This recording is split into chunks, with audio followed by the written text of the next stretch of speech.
Hello! Welcome in and thank you for joining us tonight in celebration of Immigrant. My name is August and I'm a bookseller here at the Co-op.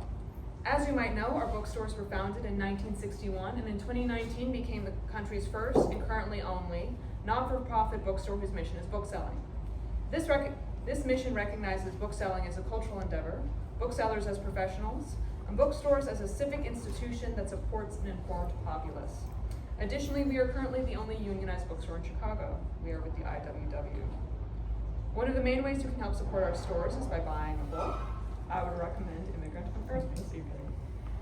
Your support helps us deliver a variety of rich and free events, just like this one, and I hope I can see you guys around at another one soon. There will be time for audience questions at the end. I will stand right over here and go like this when it is time to transition to those questions. And with that, I am thrilled to introduce our guest for this evening. Octavian Gabor received his PhD in ancient philosophy at Purdue University. He is professor of philosophy and dean of academic affairs at Methodist College in Peoria, Illinois. He works in Greek philosophy, personhood, and Dostoevsky. He has also translated books from Romanian to English. Adrian Guiu received his PhD at the University of Chicago and has been teaching humanities, philosophy, and religion at Wright College in Chicago since 2012. He is also an active book review podcaster for New Book Network. Thank you so much. Thank you.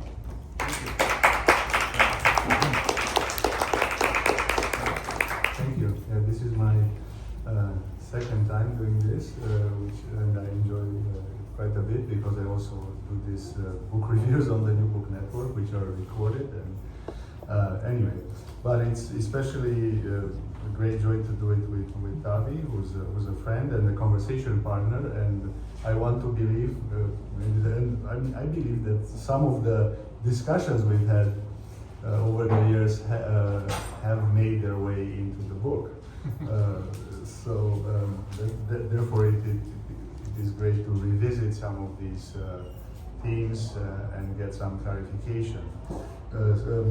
Immigrant on Earth, a philosopher on the road to Emmaus, is a deeply personal, honest, but also I think radical book. Very challenging. It proposes very serious challenges to us as readers. It reads like a spiritual, philosophical, and theological journal. Octavian Gabor, or Tavi as friends call him, weaves every reading, teaching, music encounter into a personal, spiritual tapestry that helps him span the prosaic, the everyday, and the sublime. He helps us look deeper into human relationships and into the hidden recesses of reality in order to discern a glimpse of the unseen presence of God.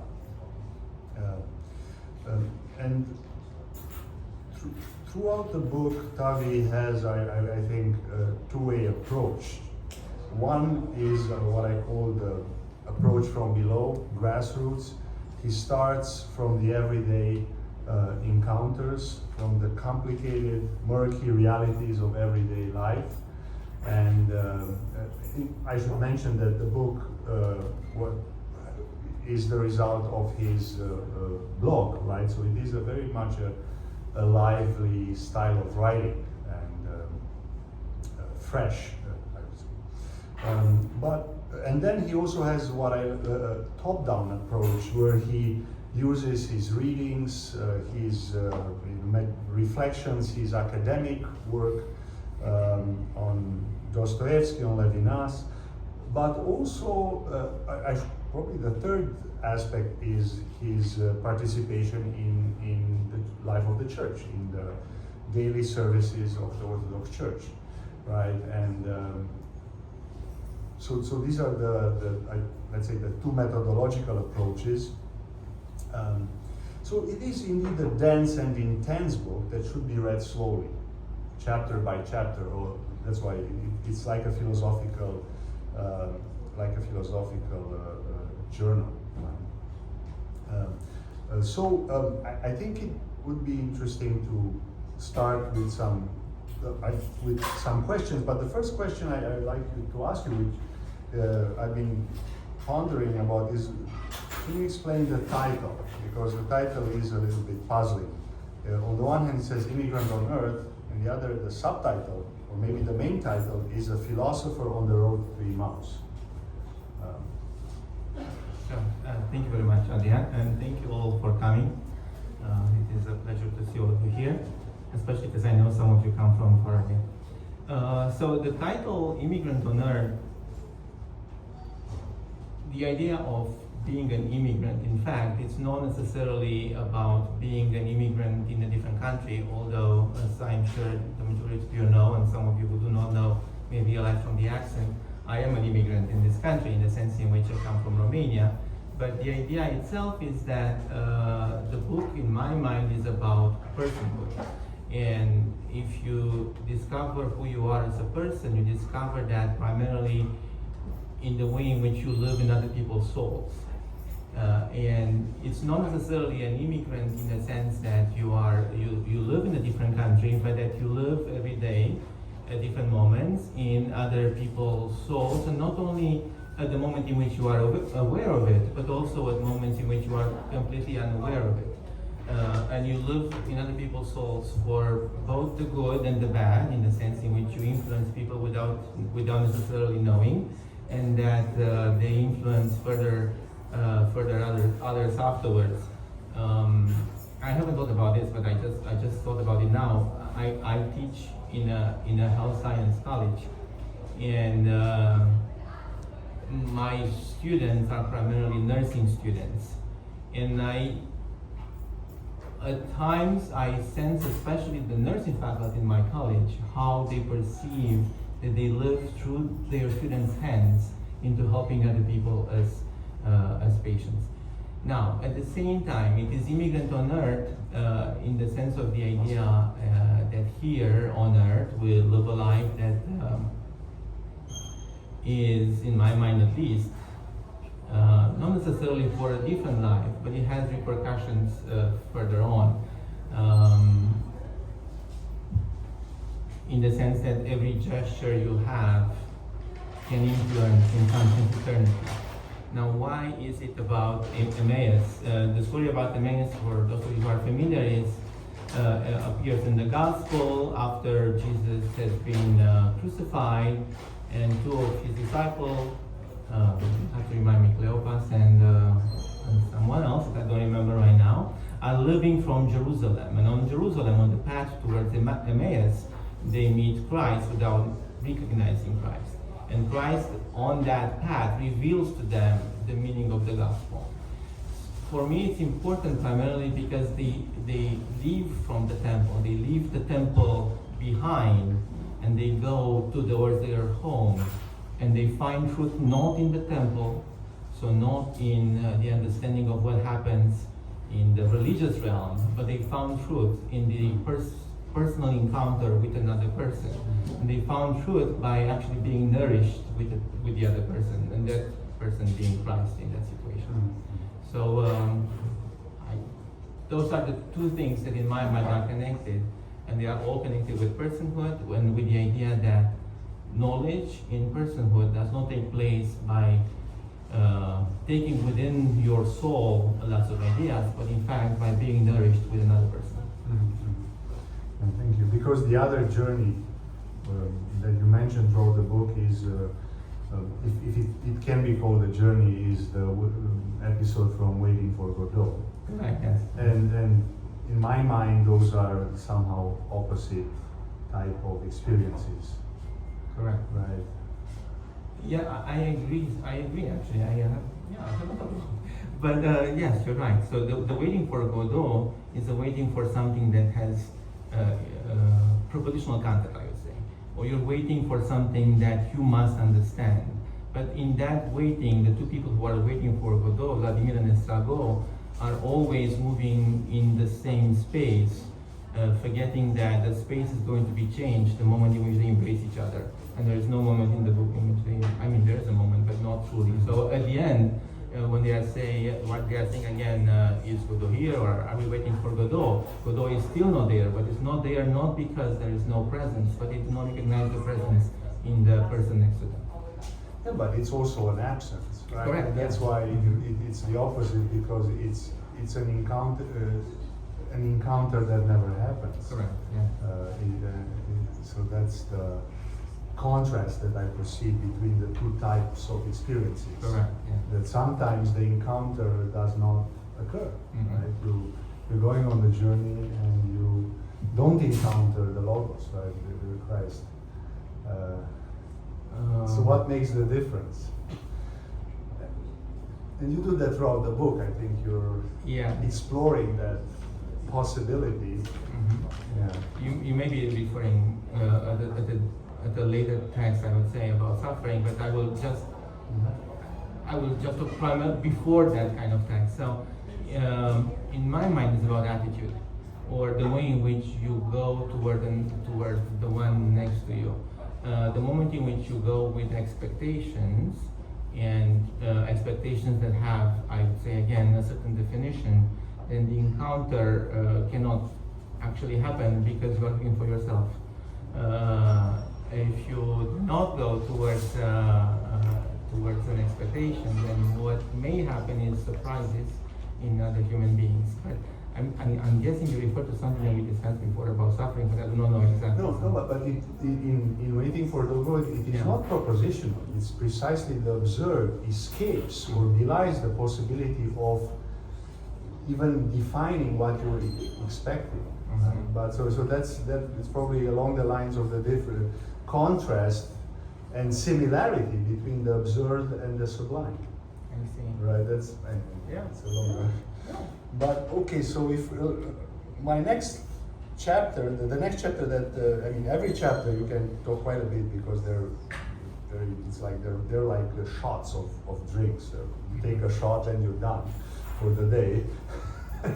But it is called the Oasis of Freedom, and you're doing a very interesting comparison between Alyosha Karamazov and Ivan Karamazov, right from the brothers Karamazov, and which is one of your favorite topics.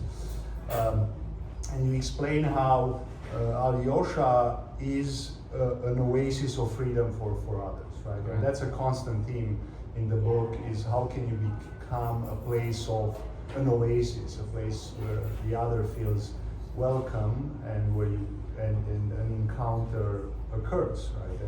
And you argue here, and maybe you could read it. It's on page 19, I think.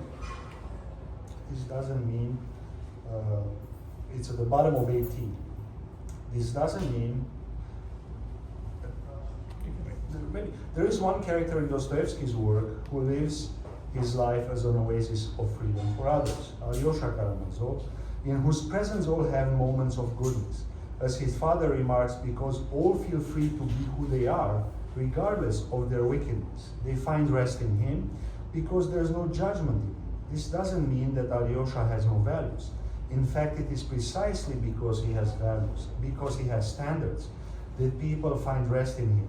If he did not, he would be a non-place, a desert in which you cannot quench your thirst, a meaningless desert without an oasis, a difference in a desert in which you can find being, right? And then you contrast him with Ivan, and at the bottom of that page 19, you say, Ivan allows all things, but he has no values.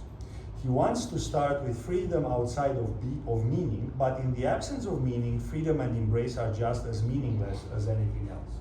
But then reading this, I wrote on the margins, and I think I wrote you, I think Ivan has a lot of values. So there are different ways to, and in fact, Alyosha, I think that's, as I read, and there are others who, and maybe Slava, who I'm glad to see, who know the book and also interject. It's because throughout the book, he develops, the development of Alyosha is from someone who has quite deep convictions, but these convictions are being modified or qualified or dissolved throughout the book through the encounters he has, right? Whereas Ivan, in a way, is rather static, and his values are basically, so his values are amounting to an ideology, right? He has a set of values that he embraces and he sticks to. But the contrast that I see there, and I'd be curious what you think, is between different ways to have values. Okay, yeah. One way is Alyosha's and one is Ivan's. And I think these different ways to have values maybe offers us some I don't know, insights about what it means to have values, right? In a time of ideology. Yeah, correct. Thank you. And so I think you pointed very well, in fact, the fact that values could be interpreted and you could orient yourself towards values differently. So for Alyosha, the main idea is that he does not take the values as defining himself as a human being, but he has the values in a place that I would say that the relationship he has towards value is love. And whenever you have genuine love, you know that you do not have those values as properties of your being, but you want to go towards them. For Ivan, it's the other way around. Ivan wants himself to have the values that he believes in, and he wants all other people to have the same kind of values. And if they do not have those values, they do not have worth. For Alyosha, he has values for himself in a sense in which he is in love with those values, but he does not impose them to others, and to some extent even to himself, especially after Father Zosima's death. The other aspect in this is that, so the third character that is alluded in the text but is not there, and it's not in Dostoevsky either, is someone who has no values, in the sense that you can do whatever you want, it doesn't matter to me. If I have values the way in which Alyosha has value, it matters to me as long as you are harming yourself or you're harming those people around you, because that pain I experience in my own body, so to say. But it doesn't bother me in the sense in which I judge you, but rather in the sense that the lack of orientation towards goodness brings suffering in the entire world in which I also already belong. For Ivan, on the other hand, that's the third. That's the third, the one that, no, not Ivan. Ivan, on the other hand, Ivan is clearly someone who has a definition of the good, and who imposes the good to others and to himself, and at the same time hates the world because it is not, and everybody within the world actually, because the world is not at the level of the good that he defines, I would say. And there is a phrase that to me is very characteristic of Ivan, and he says that you cannot love your neighbor in proximity. I don't remember exactly, but that's the main idea. You can love your neighbor only from a distance. You cannot love your neighbor because the neighbor next to you stinks, has diseases, has problems, and the one from a distance is all good. It's the classical case of I love humanity but I hate people. Right? Correct, yeah. Yeah. But so what would be the, let's say, the lesson for us in terms of what does it mean to have values, looking at these three options? I think there's no lesson, first of all, because there's no lesson. No, in the sense in which I don't think Alyosha gives lessons. Let me put it this way. So I think if we remain in the Alyosha framework, there is no lesson. It's just you live to the best of your ability, and I would say try to look at yourself more often than you can, or as often as you can, I would say. And one of the ideas actually in the book is a mirror. And you try as much as you can to look in the mirror, and that is to be with other human beings, because they are the best mirror that you can have, and then you can realize how they perceive you and so on. But it is very hard for me to say it's a lesson. I honestly hope it's not. I didn't write lessons, because in that case I failed. Yeah, but still you need some, I don't know, guidance or some type of framework for this, right? Otherwise it becomes this rather loose, Correct, yeah. When love is love, or this Correct, type no.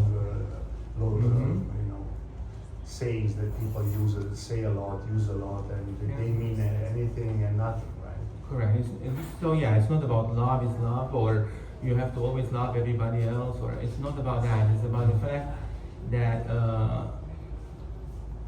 and I will refer again to another chapter, is the fact that I will talk about two different ways of understanding the world. One of the way in which we human beings understand the world is to separate ourselves from our surroundings and judge everything around us and say whether it's in a way or another. The other way of understanding the world is to acknowledge the fact that anytime I taste from the world to which I belong, I already taste from myself, because I have already participated in this world, and to the best or to the worst, I have contributed the way in which it is. That's why I think it's not, that's why I am reluctant to say lessons. Yeah. You're part of the soup. I am just of the, yes, I am part of the soup I am eating, so to say. And the soup I'm eating has my flavor too. Yeah. And sometimes the flavor may be quite bad because of the way in which I react to the people around me, or, yeah. Oh, and by the way, this is from my perspective, this is descriptive. It's not, we should do it this way, or I am doing it this way, and please follow me, or anything, nothing like that. I don't know. So I think it's an important clarification, because indeed Ivan is always somehow detached, right? Correct. He's always observing the things around. Right. There's almost no part, and Alyosha is participating. Even, I mean, in situations he sometimes doesn't understand, he is dragged into different situations. I say, forgive me if I interrupt. So you know how Ivan says, I refuse the ticket. So if this is the world that God has given me, I refuse the ticket. I do not want to be in this world. Alyosha can only say that, and he does say it in the book, in Brothers Karamazov, the moment in which he looks at the world from the outside and he perceives that the one whom he loves the most is his, let's say, mentor, his spiritual father, Father Zosima, has been mistreated by others after his death, but has been mistreated by others. And his sense of justice about the world around him encourages him to say that he refuses the ticket, but only the moment in which he detaches himself from the world. And he detaches himself from the world because of too much suffering. So yes, you can go through suffering, and at that moment, spiritual suffering in his case, obviously. At that moment, you forget that you're part of the soup, if the soup is the world. Yeah, so another chapter that maybe we could talk about a bit more is called Radical Diversity and C.S. Lewis.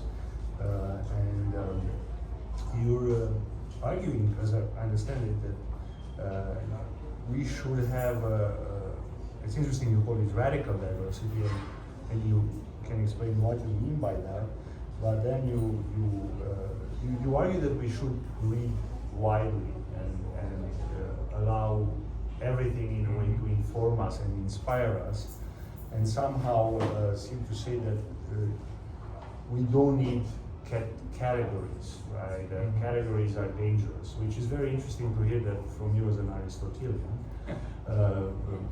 You might have been corrupted by too many other readings. Basil, for example, who says that? Yes. Still, as Aristotelians, we love categories. They're important. Yeah, sure.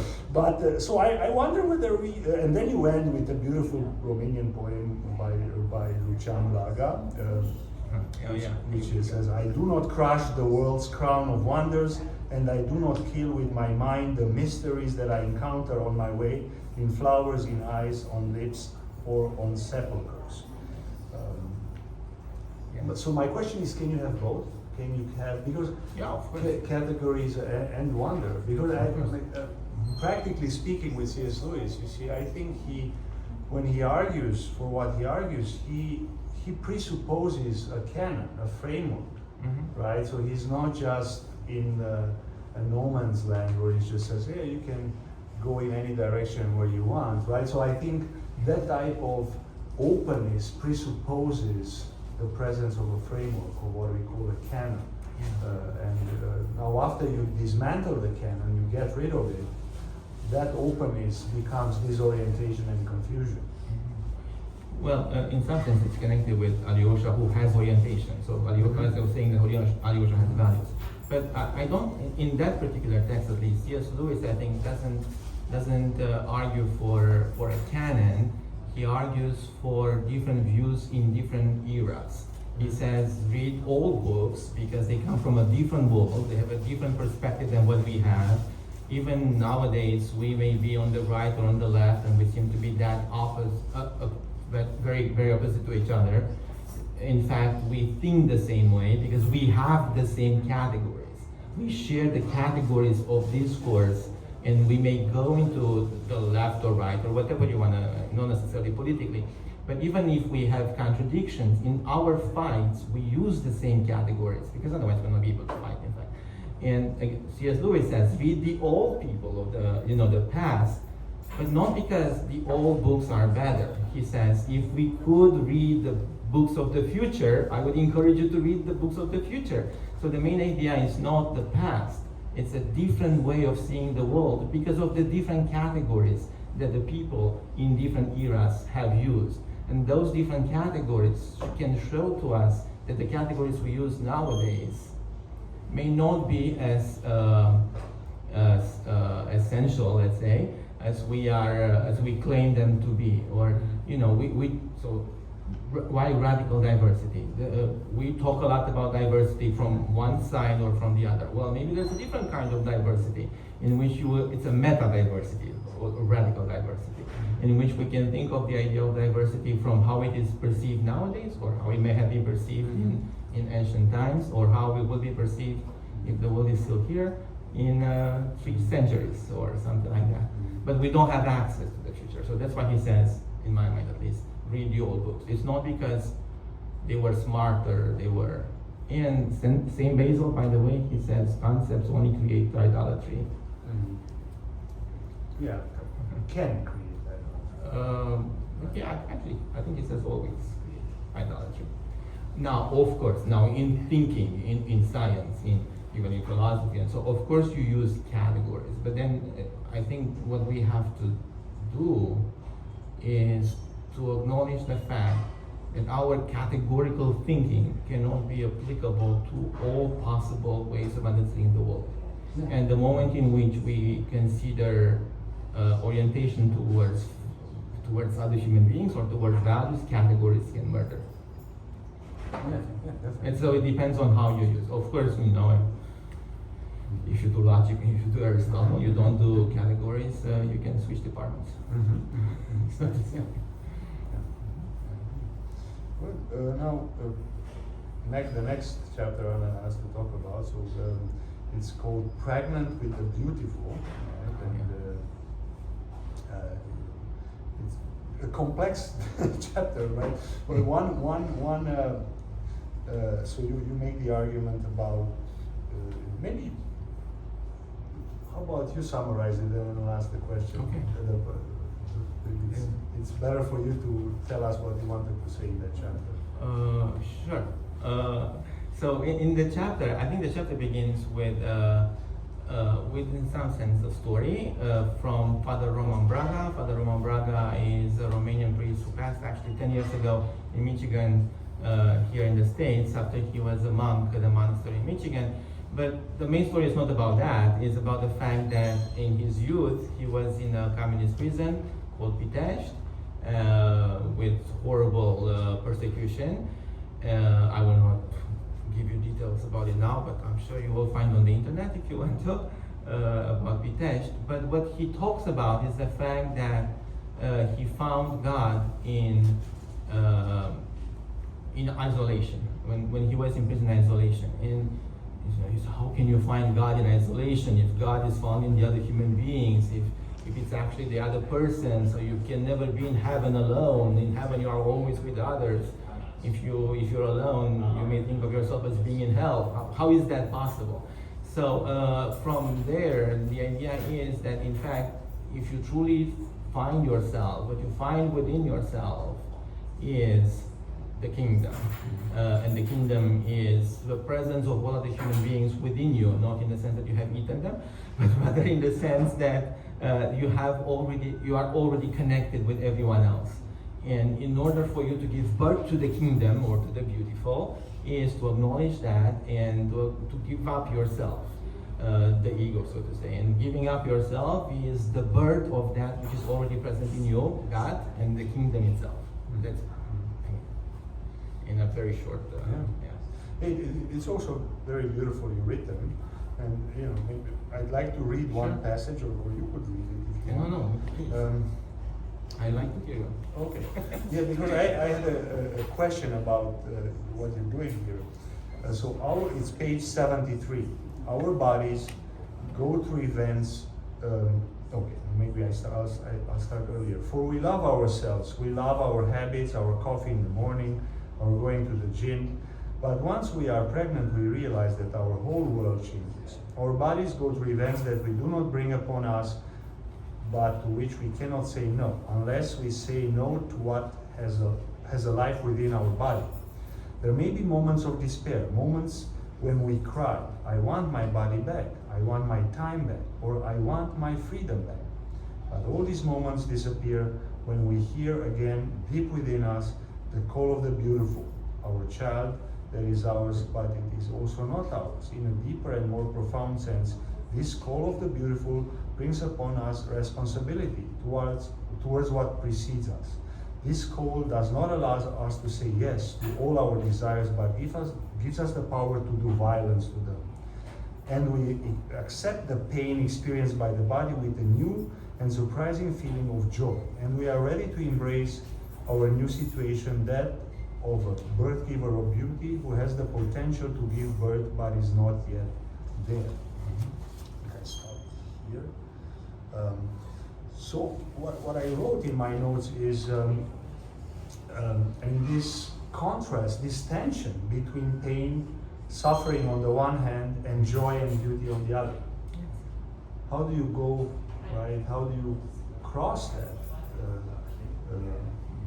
chasm between them, right? And how do you resolve that tension? Right? Because it seems to me you kind of go over it. It's although you're in pain, there is pain, but then you give birth to the beautiful. And my reaction was, well, it's not that easy. Sometimes that doesn't happen. There is tragedy, and there is and that's something that keeps bugging me as I read the book, is the tragic dimension, right? Because maybe that's why I wanted to inform or draw attention to the Waiting for Godot, right? And that's an encounter that doesn't happen. Correct, yeah. Right, and sometimes giving birth to the beautiful does not happen. That's obviously true. Yes. So, I will take it slowly, so to say. So on the one hand, I generally believe this, that all of us are pregnant in the sense in which all of us are able to give birth to beauty in our life, and not only to beauty in the sense in which you give a flower to somebody else, or you smile to somebody when they are, although even that is important, I'm not denying that at all, but rather that we are pregnant with the kingdom itself to which we can give birth. And if I were to go into a theological direction, I would say that our model from that perspective is not Christ, but is Mary, the one who gives birth to Christ in life. So I think for human being, is the woman is the prototype, the one who gives birth to the divine, is not the man, so to say. Anyway, so that's on the one hand.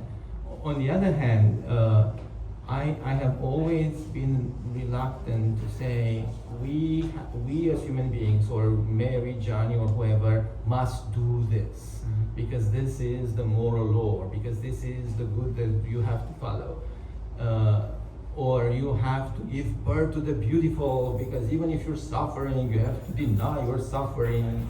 I think this is equal to zero, so to say, in the sense in which nobody could tell anybody else to do anything like that. And if I go back to the presents from Pitești, beautiful human beings like Father Roman Braga, whom if you saw him in a room, light was coming out in my mind, even he was in a wheelchair.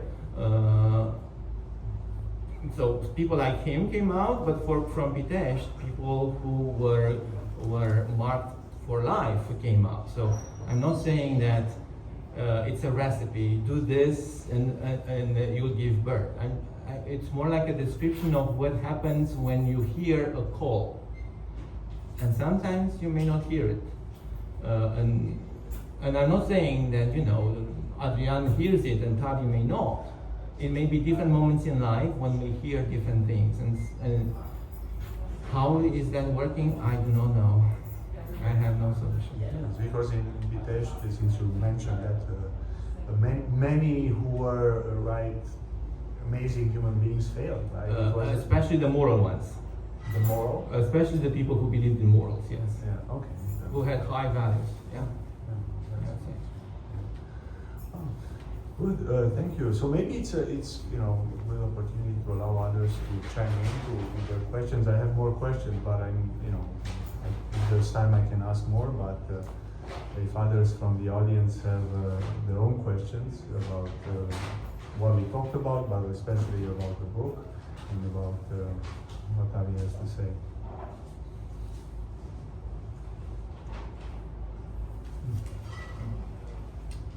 I have a very simple question. I was a little late and maybe I missed the introduction. But who is the immigrant in your book? And what is the Emmaus moment in your book, if you could just... Of course, yeah. So the immigrant, I think, is me in the sense in which the book is very personal, and it talks about the way in which I perceive the world around me as an immigrant, but not as an immigrant as I meant as a political immigrant, that is, a Romanian living in the U.S. Although that appears at the same time, there are plenty of chapters about Romania, in fact, about how before I left Romania, I thought of myself as being a citizen of the world, and after I left, I just see myself as being someone from Făgăraș, which is a small town in Romania. So on the one hand, but the main idea, however, in the immigrant part is not necessarily the immigrant from one country to another, we got that as well, but also how we travel in other people's souls, and how we travel in other people's souls for good things or for bad things and so on. The story about Emmaus, I will say a few other things about Emmaus in some sense. So, in Greek philosophy, there is this word contemplation, and the word contemplation is used for the moment in which the philosophers, let's say, go to the ideas themselves. If I were to talk about Plato and so on, theoria. The same word theoria, prior to coming to philosophers, was used by the Greeks for the travels that different people in different cities were taking whenever they had religious festivals in the capital, let's say, or in big cities. So what's interesting for me is that people understood knowledge as going outside of their home, going to the temple, experiencing whatever they were experiencing in the temple, and bringing back knowledge at home.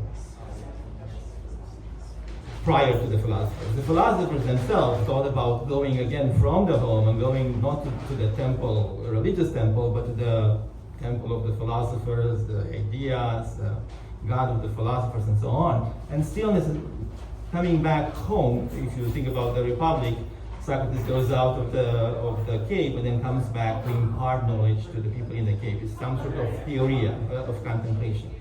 In religious thought, or in the way in which I understood religious thought in the Emmaus story, are those two people, Luca and Cleopas. I remember their names.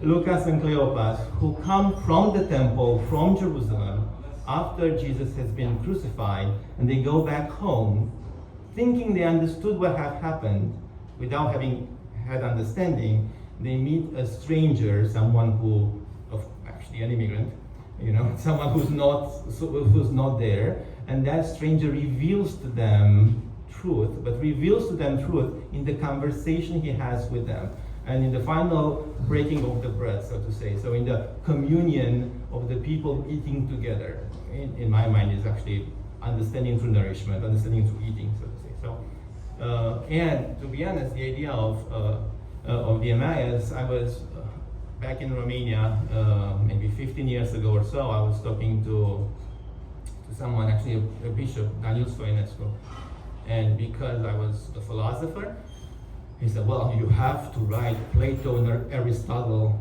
with Jesus on the road to Emmaus. And it stick with me, so, Thank you for the question.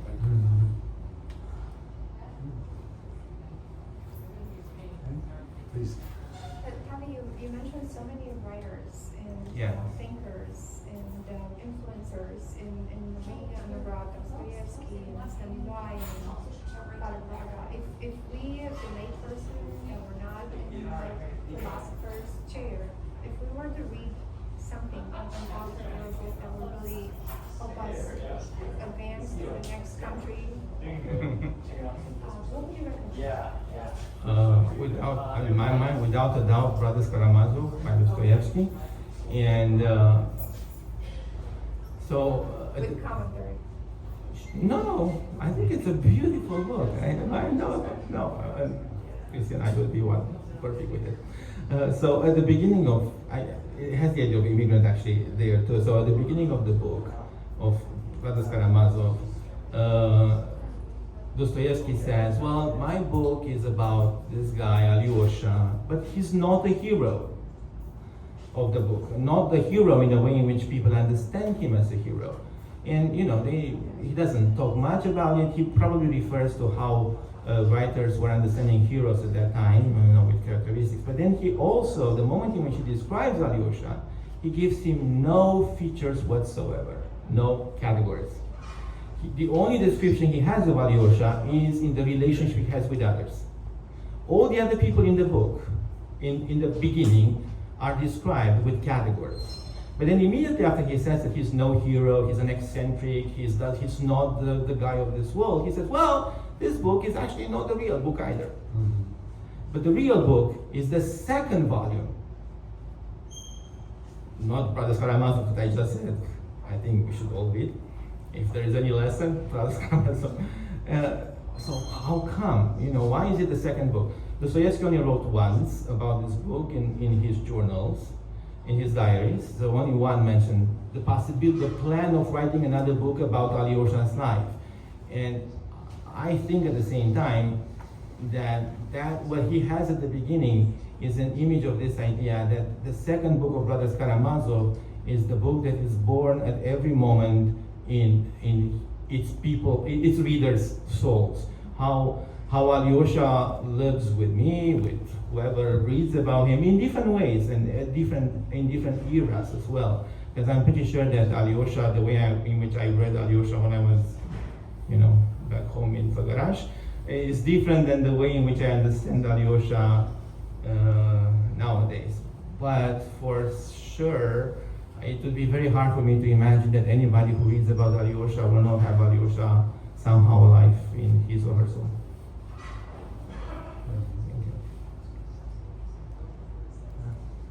Other questions? Yes, please. I'm a little bit puzzled. Listening to you present us, the human beings that we can meet each other, impregnated already, that we have the kingdom in us, that we can, reading the scriptures, I discover more that we are a soil more than that needs to be impregnated in order to have. How do you see this conflict? Because even the disciples going to Emmaus, they were already impregnated. Probably didn't, or Mary's case, she had to be impregnated to give birth to Christ. So how do you see this conflict between being a soil and being a kingdom? Is there a moment in which you are impregnated in certain conditions? How did you discover the new origins? Well, I would say first of all it's a metaphor in the sense in which it doesn't have to explain, the moment in which you become pregnant. I would say it's a good question in some sense. When do you become pregnant? From being a soil. Yeah, in my mind we are all potentially pregnant, at least if not pregnant already. But I did say that we are all pregnant. I did say that. Yes. So I acknowledge that. Yes. Well, you found the problem with what I just said. I think you're right. We may just be potentially pregnant. Potentially, yes. We have the potential. Or we are the kind of people who can get pregnant, including me. Yeah. Metaphysically speaking, I'm not pregnant. My wife. I was just thinking a lot. I was just thinking as you were saying those words that maybe it could be understood in a Buddhist sense, in that everybody has a Buddha inside, and it's not potential; it's there. Yeah. It's a strong formulation of your idea, if I understood it correctly. Yeah, Stronger than correct. you would like, probably. But there's that Buddhist idea that we only have to peel off those layers of blindness to get to the Buddha. That is already there. It's not a religion. Yeah. Yeah, I think Leo was asking also from, I think if I understood correctly, from a more Christian perspective, you get a baptism, and at that moment you may, I'm guessing that that's what you suggested, I do not know. Even more philosophically, not necessarily into the doctrinal sense. Mhm. I think because this is the difference between Buddhism and Christianity. Yeah. In Buddhism, God is in us. We are, in a way, pregnant already. In Mhm. Christianity, we are potential. We need to be impregnated in order to give birth. Yeah. So I think it's a. Yeah, I don't know if it's so. Yeah, Yeah, that's- but I- I think you see maybe it's a bit of a debate between an orthodox understanding where you have the image already. but not the likeness, Yeah. right? So your entire life is growing towards the likeness, right? In that case, you are from the beginning. Yeah, but In you the are only a beginning. soul. You are an empty image. There is an image, but the image needs to be populated, needs to be impregnated, needs to be, in order to become, I understand what you you're saying. need to accept something. Maybe If- we've come impregnated already. So no, We've this is the pregnant. conflict I see it, and Yeah, I and understand I what do you're not saying. know how. I do not know. I have to think more, to be honest. Yeah. Please. Reading your book, Octavian, made me realize how deeply you process what Huh. happens. Yeah. So we all have maybe similar experiences. You go home, you wake up tomorrow, Yeah. it's a fresh day. But you go and you think and you process. So I'm wondering how you're processing information now. Do you continue to write? Is there another book that you Oh. have on the horizon? What are you up to? What kind of yes, it's yes. So right now, yes, I'm writing something right now, but it's much more, let's say, from a scholarly perspective. It's a book on Dostoevsky, and I have to finish in a couple of months. And it's primarily about truth in Dostoevsky. So it's also a philosophical perspective about a literary writer. Right. Yes. Thank you for the question. If I may, Yes, please. I would like to thank for the host. I would like to Thank you. thank you, Professor, for this very interesting presentation, and I hope meaningful for many of us. As a practitioner, I'm from the Romanian consulate. Obviously, I think our main job is to try to connect. Mhm. You know, in an institutional sense, but also in a larger sense. And I think it's a very interesting. If not in a debate, that is, we saw it again and again for almost all Romanians here, for other people, other nations, other spiritual choices from our regions and from the world, generally speaking. So, as a practitioner, my question will be, as far as I understand, this is a reflection. Correct. Philosophical, spiritual, aesthetical reflection on fundamental themes. Mhm. To which degree your search, in a sense, it's informed by the current developments, by the background of the real world? Is there any what happens connection? in the world? It's, Mhm. let's say, more recent developments. The world is changing. I think this is absolutely obvious, even for bureaucrats. Yeah. Also. It's a question and a choice for everybody. No matter which belonging they have in terms of entities, faith, organizations. At a personal level, it's a huge question mark at this point. To which degree, I would ask, your search was informed by the current developments, by everything that is happening in the background? Well, I think it's influence in the sense that I am a man of this era, and it's impossible for me not to think in the way in which this world thinks. In fact, some of the texts are, let's say, slightly political, so to say. one of the texts was written, in fact, after the first election of the current president, of Donald Trump, and primarily because in my life there were people who voted for both sides and whom I love dearly, the people I mean, the sides, but the people, I obviously mean the people. And so in some sense it does talk about what happens currently as well. At the same time, I do not know if anyone is familiar here, but there was a couple of weeks ago, I think, or a week ago, there was a quite interesting interview done by someone who was formerly at NPR, I don't remember, it was the New York Times, with Brooks, Robert Brooks, I think, David Brooks, and somebody else, I don't remember it. So David Brooks is more conservative in approach, the other guy is more liberal in approach. And I truly loved the discussion, first of all, and also what David Brooks said. And David Brooks said something that I am very, very fond of. That is that the world itself goes through tides.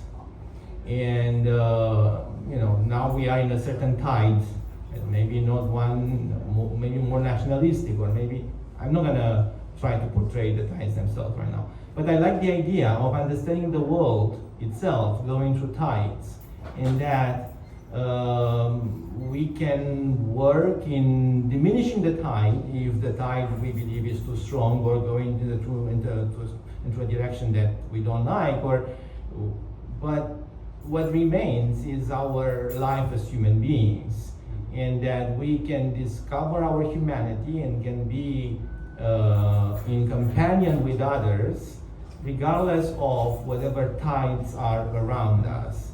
That does not diminish in any way the political thought. I come from a family that, you know, my father was involved in politics, I would say. So I always appreciated my father, as some of you know.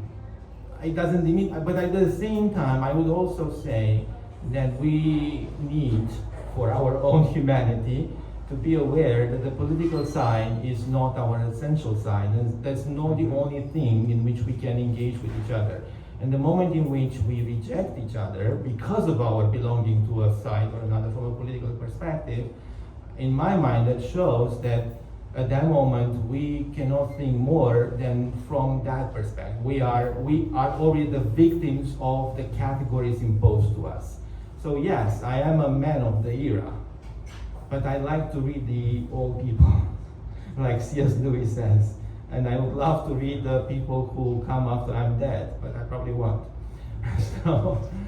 So yes, I am influenced by the era, But they're really so. But and the advantage of reading them is that you're not,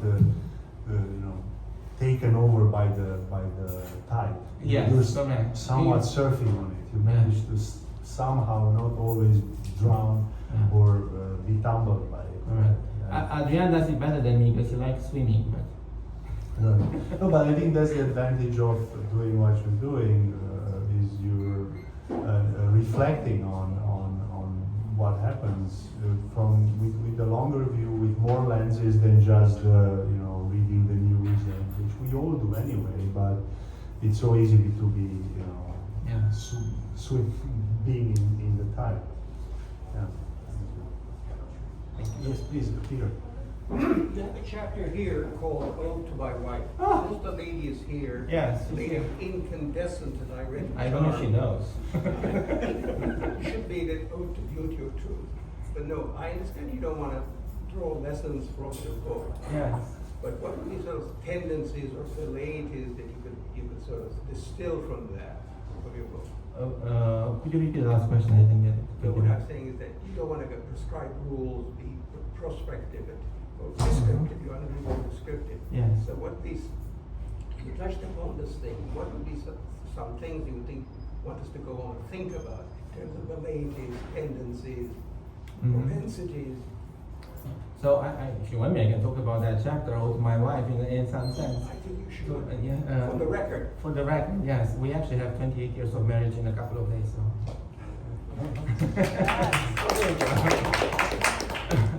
But so the chapter itself, and in some sense, yes, I think that's the main idea of the book. Is that you go on. The chapter itself just describes a certain moment in the morning when I was completely overwhelmed by stuff and things like that, and then it passed fast. But then I realized at that moment that the woman with whom I've been sharing my life for 28 years is going through that thing, or through my life. She's bearing my cross, if I can put it this way, whether she wants it or not. I'm hoping she still wants it, and so on. And that idea is, I think, also in the book, that whether we want it or not, we bear on our bodies the scars that other people have, in the sense that I may be angry when I come home. For sure, her life is influenced, even if I don't say it. I may be happy when I come home. I'm hoping that her life is influenced, even if she doesn't really perceive it immediately or in a direct way. And I think that's the book, in some sense, talks about that from the beginning to the end. It also talks about a different kind of thing, which is also connected with this, and that's the idea of responsibility. But it's the idea of responsibility not in the sense that I am responsible for the life of my wife, and I have to go home with a big smile every day, and I have to do everything that she wants me to do. Sorry, dear. It's not in that sense, but in the sense of being aware of the fact that it's a responsibility. I would call it in freedom. Being aware of the fact that we are there, that we influence other people. And actually, by the way, the book begins with a story in which a rabbit dies because he got scared by me. So I'm responsible for that. And not refusing the fact that we are responsible for what happens around us. But not refusing, so it's not Ivan's responsibility. If I go back to Karamazov, I am responsible for the world and it's just me. It's an acknowledgement that on the one hand I'm a nobody, and on the other hand I'm a super somebody. And the super somebody is because of the way in which the world itself is influenced by my life. If it makes any sense. It's a paradox, I would say, but a life in my mind is a paradox. Yes. Oops. Can I say something? What I appreciate about this book, and I do speak as the wife, sharing the soup, and it's, to cite from Mulan, you fight well, the soup tastes well. But what I appreciate about the various chapters is how you integrate the feminine experience and the masculine experience. Even in the metaphor of pregnancy, and how you write about liberty being taken away, or your body, your physical sensations being kidnapped by the pregnancy, or the dangers of giving birth. And then in the story with the woman, the African American woman who annoys you initially on the airplane, talking about today's technologies, airplanes and cars that kill rabbits. So you integrate the feminine and the masculine. I wanted to comment. There is a fundamental humanity that's also maybe across religions that your book, I think, packs in as a message. And I just wanted to comment on that. Thank you. And that's an appropriate way to. Sure. Or if there are no more questions. Yeah, I do have one. Yes, please, I'm sorry. Do you plan to translate this into Romanian or other languages? If I translate from Romanian, No. To Romanian. oh, the book itself. Yes. Do you want to do it? I'll do it. I'll do it. And then have another release in Romania? Yeah, Or why other not? countries, why not? Why not? Yes, Next project. Somebody asked me, but I said I don't have time. If you have a Be nice. translator, yes. I do, yeah, Okay. yeah. I hope she doesn't ask money. No, it's part of the soup. Okay. Yes. Yeah. Thank you. I also have a question about the purpose of this book, because you said that was to follow up on your question here, because you said there are no lessons here for Correct. us, right? And then why did you write it? What's the purpose, and how Yeah. did you write it? Mhm. Was there a moment in your life when you thought, well, I want to write a book, or I need, or How do you perceive that? How did this book Yes. come alive for Yeah. you? So well, it may sound bad, but that's the truth. I did not plan on writing this book, so to say. So there was one day I killed a rabbit, but I didn't kill the rabbit. It was killed by a car, but because of me, I contributed, so to say. And I thought about it. I was walking in the neighborhood. And then I said, I'm going to write about it. And then that little story, I started to write pretty much, not every day, but every week, let's say, and something like that. And then it felt to me that all those stories were connected. And they were connecting in the sense of my understanding of the idea of personhood in responsibility and freedom. Let me just say, so the first story, let's say, it's about the rabbit who dies because of me, or I contributed to it. And the last story is about the travel that I take from Fogarage back to the US after I find out that my dad has terminal cancer. So it's all about that. The beginning is death, the end is death. But it's actually about life in my mind. And it's not, I didn't write it to convince people of anything or to tell, those who know me know that I'm allergic to giving lessons even if I teach. I wrote it in some sense because it felt to me that it can also play the role of a call, but not a call in the sense in which you witness something that may speak to you and that can give birth to something into you, or may encourage you to give birth to that which is already in, or may call upon things that are already implanted within you that you have not actually thought about. So I thought it would be worthwhile sending it out. Time for one more.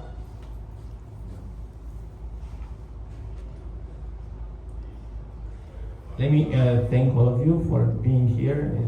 I am really touched by all of your presence. So thank you. Thank you. And thank you again.